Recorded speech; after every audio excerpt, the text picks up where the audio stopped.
Welcome. वो आदमी उन्हें कुछ देर तक बस देखता रहा, जैसे यकीन करने की कोशिश कर रहा हो कि ये बच्चे सच में यहाँ तक कैसे पहुँच गए। उसके चेहरे पर सख्ती थी, लेकिन आंखों में हैरानी से ज़्यादा चिंता दिख रही थी। उसने कुल्हाड़ी जमीन पर टिका दी और पास आकर बोला कि डरने की ज़रूरत नहीं है। वो पास के गांव के लिए से है और लकड़ी काटने यहाँ आया था। वरुण ने पहली बार महसूस किया कि उसकी आवाज़ ठीक से निकल ही नहीं पा रही है।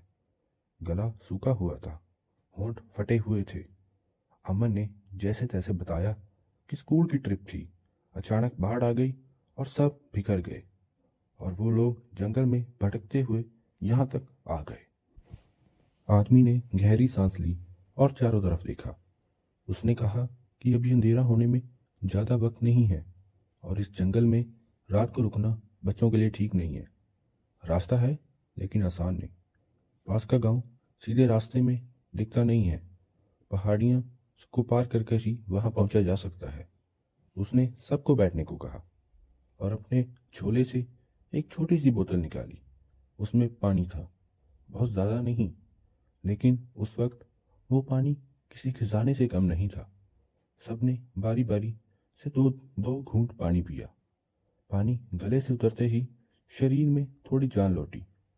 फिर उसने अपनी झोली से सूखी रोटियों के दो टुकड़े निकाले। वो भीग चुके थे, लेकिन खाने लायक थे। आदमी ने बिना कुछ कहे रोटियां आधी आधी करके बांट दी। किसी ने स्वाद के बारे में नहीं सोचा, बस खाना था और जीना था।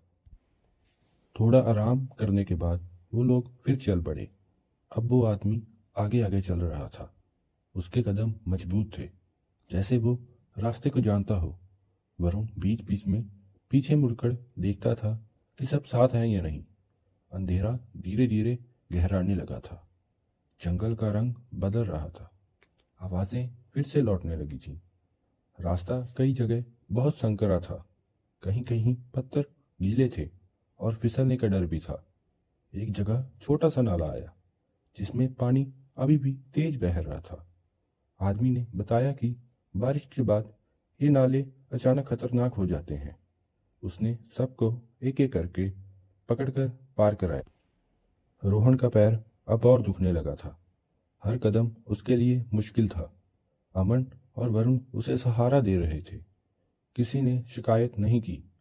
सब समझ रहे थे कि यहाँ हर किसी का बोझ सबका बोझ है। चलते चलते अचानक सामने थोड़ी खुली जगह आई। पेड़ों के बीच से दूर कहीं रोशनी की हल्की चमक दिखी, बस एक छोटी सी पीली बिंदी जैसी। आदमी ने उधर इशारा किया और कहा कि वही गांव है। उस पल जो राहत महसूस हुई, उसे शब्दों में बताना मुश्किल था। पूजा की आंखों से बिना आवाज आंसू बहने लगे। नेहा ने उसके कंधे पर हाथ रख दिया। वरुण का दिल तेज धड़क रहा था, लेकिन अब डर की वजह से नहीं, बल्कि उम्मीद की वजह से। गांव पहुंचने में अभी भी वक्त था। रास्ते में एक बार फिर बारिश शुरू हो गई, लेकिन अब किसी ने ध्यान नहीं दिया। भीगना अब डरावना नहीं लग रहा था, बस चलना था, उस रोशनी तक पहुंचना था। जब आखिरकार वो लोग गांव के किनारे पहुंचे, तो कुछ कुत्ते भौंकने लगे।